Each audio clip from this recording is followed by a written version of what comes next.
So what does the U.S. get wrong about China, and how would you advise them to think about China? The U.S. political system is decentralized, and because of the need to win votes, it goes through emotional phases, and it's entering such a phase now where China is demonized out of mass emotion. There's some manipulation behind the scenes, but it's not based on knowledge. You ask those who are anti-China, where's Luoyang? Where's Singapore? They won't be able to tell you, but they have strong emotions. They know everything about Tibet, they know everything about Xinjiang. But really, so it's not sustainable, and they don't understand the nature of China. Why is China always building walls around itself? Every dynasty rebuilds the Great Wall. And even today, capital markets, Hollywood movies, COVID, China is constantly building walls around itself because it is happy in its own homogeneity. It has a very different nature from America. But the Americans think that China wants to displace them as top dog in the world. And because of that, it's trying to contain China, even pull it down, if possible. And my fear is it may exhaust itself in the process, and I don't think it will succeed. You take this latest move to impose 100% tax on EVs. I mean, the Qing dynasty did that right in the 19th century. And the result was the world passed it by, and within a few decades, its position plummeted in the world. That's the danger of shutting out the world. The Europeans can't do it, not the Germans, so they said, no, we will rise to the challenge of China. And whether it's Mercedes-Benz or BMW, these are very solid organizations, and I think they will put up a stiff resistance, and in some ways will remain better than the Chinese. But if you say, no, hide behind the walls, 100% tariff, you'll become very weak. But this is the phase Americans are going through. But I fear that on multiple fronts now, they are facing very difficult challenges. You look at you. Well, the Democrats are more globalists. I mean, they express American exceptionalism. They feel that America should be dominant everywhere, and its values should prevail everywhere. I don't think they can succeed. Trump is more isolationist. He tells NATO partners, if you don't cough up, it's like your insurance. If you don't pay your premium, the policy is canceled. NATO won't defend you. I mean, people are in shock when he talks like that. But does it make sense? In a way, he does. Because if I'm an ordinary American, who's paying for all this? Well, if you can print the US dollar, that's okay. But one day, you cannot just print dollar like that, and it'll be a choice between guns and butter. So my money goes to guns or for my butter. There's no question how they will vote. So the key event will be when the primacy of the US dollar breaks. We all know you have to break sometime or other because it's abnormal. If it's 30 years from now, well, let's drink and be merry. But if it's 5 years, well, we've got to calculate, right? Do we know when the cookie will crumble? We don't know. But the way the US is moving is bringing forward that date. I mean, they try to control countries by sanctions. And if you are subject to sanctions, it's no joke. I mean, I have Hong Kong friends. One of them is quite senior in the administration. They say, no, I'm completely beholden to my wife. I can't have a credit card, I don't have a bank account. All my assets are with her, I better be nice to her. So if you're under sanctions, it's no joke. So when they threaten the ICC, you put out an arrest warrant on Netanyahu, will go after you and your family members. A number of US senators have signed that. So of course the ICC has to stand up to it. But I'm quite sure privately, they will say, this is a serious matter. Not just me, but also my entire family. Then how do I operate? But how long can you pursue this cause? So last night, India Yesterday, India signed an agreement with Iran to open up a new corridor from Chabahar to the Caspian to Central Asia. Now, Chabahar was used by the Indians to supply the Northern Alliance in Afghanistan. With US support, they closed one eye. But now the US have moved out from Afghanistan. India is left without a capability in Inner Asia. So strategically, they need access. And the US said, we will sanction you. I don't think the US can afford to sanction India because they want India to side with them against China. The Indians know it. The Indians are playing a very clever game. They say, well, we are buying arms from Russia. We're selling arms to Russia. We'll have access to Iran. And do your worst. I don't think the US will dare to do its worst. And everywhere now, the US will find countries standing up to them. So you can no longer contain Iran. You can't contain North Korea with Russia as a member of the Security Council refusing to vote to continue the surveillance facility on North Korea. So this is the kind of situation we're entering. And it's a bit strange. Last night, I do not know whether you read your report this morning. Blinken was in Kiev. And he went to an underground bar, literally underground bar, to strum the guitar and sing Neil Young's Living the Free World. And it's all over the internet now. Why did he do that? There's a war going on around him, I thought it's very strange. Something is happening. So we better be very alert.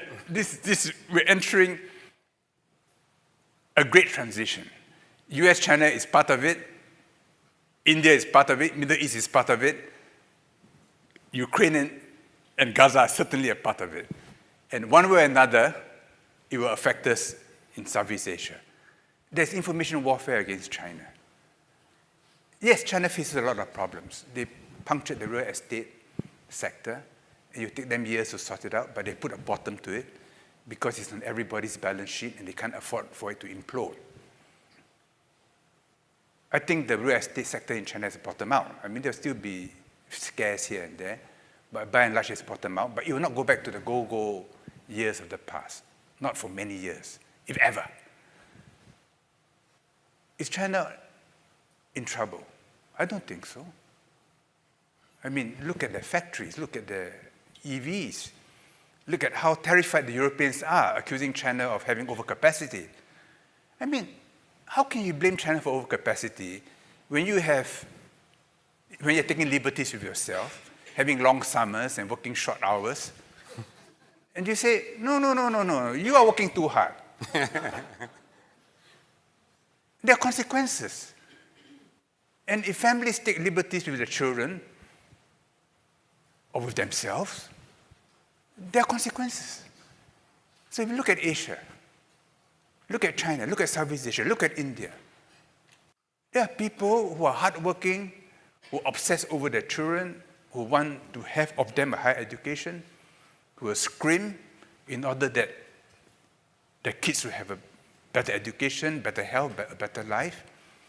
In the end, the governments will sort themselves out, and they'll do well. And we're lucky to be in the part of the world where strange values have not taken over our societies. Let's ask ourselves, 19th century, Qing Dynasty China, the opium problem. Of course, it is the evil of the West, selling opium to China. But why was there a market? Why was there a market that insisted on opium to drug pain and suffering? Why is America such a big market for drugs today? And I was watching the Eurovision contest in clips of it. The big issue was how the Israeli contestant was being booed and so on. It was very unfair to her, but that's politics. But parts of it, almost satanic. But it's now part of the fashion, the morals of Europe. What is happening? PM Lee talked about how we should keep all these woke things away from us as much as possible. I fully agree with him. Keep our societies wholesome. Keep our families intact. I mean, AI is very important, but AI cannot answer moral questions for us.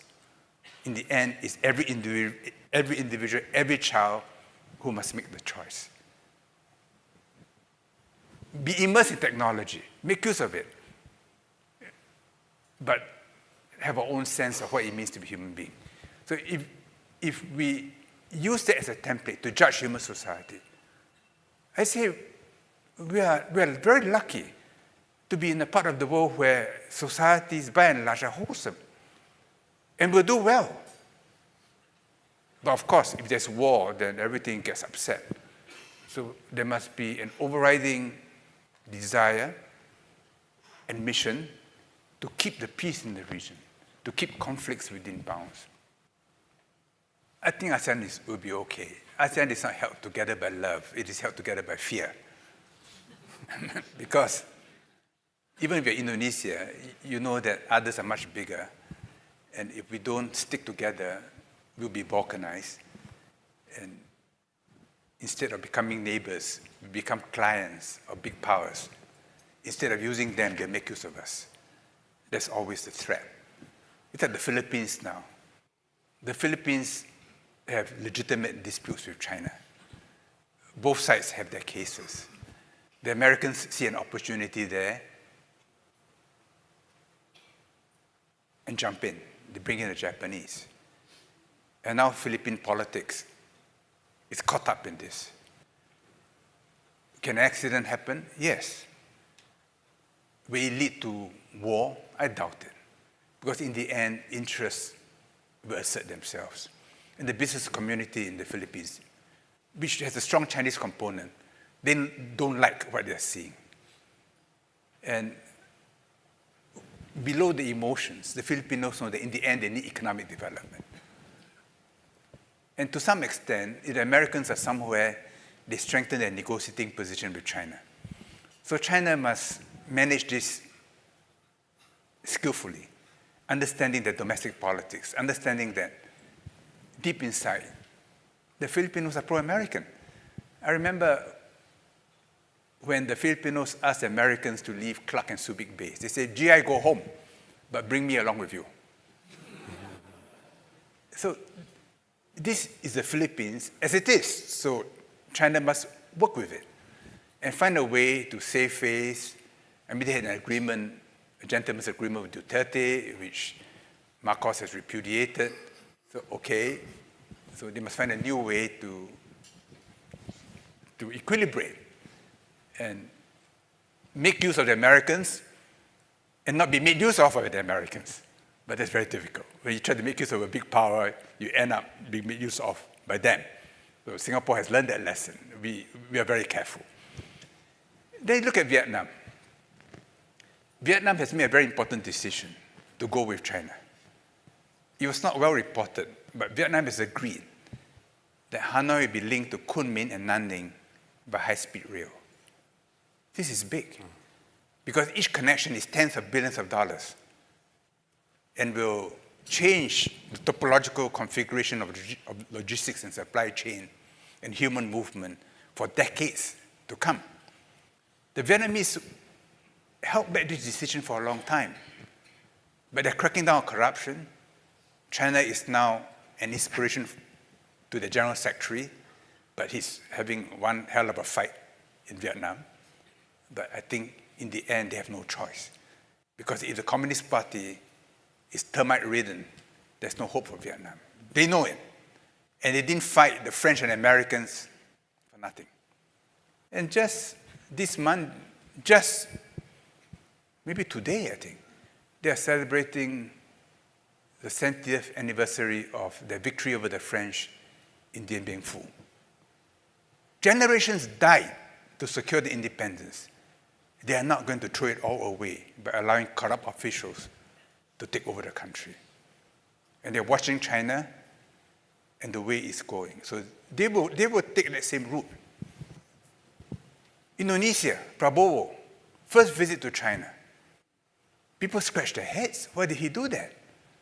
And when he met Xi Jinping, it was Xiao Ti talking to Taka, little brother talking to big brother. But when he went to Japan, then it's brother talking to brother.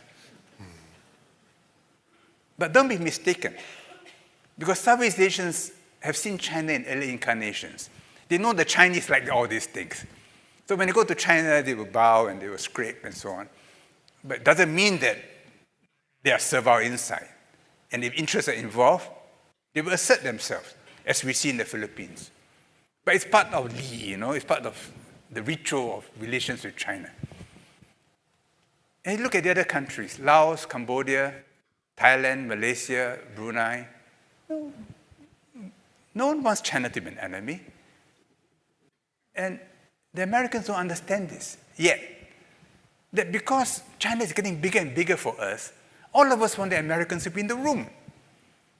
But if the Americans say, no, you have to choose between China and us, then we say, no, we can't. How can we choose? I mean, China is where our side of the bread is buttered, But if they don't ask us to choose, then every door, every window is open to the Americans. And they will not have to pay a cent. I think eventually they will come to this realization. The Europeans and Japanese already know it. But it will take time. And this is a transition that unfortunately we have to go through.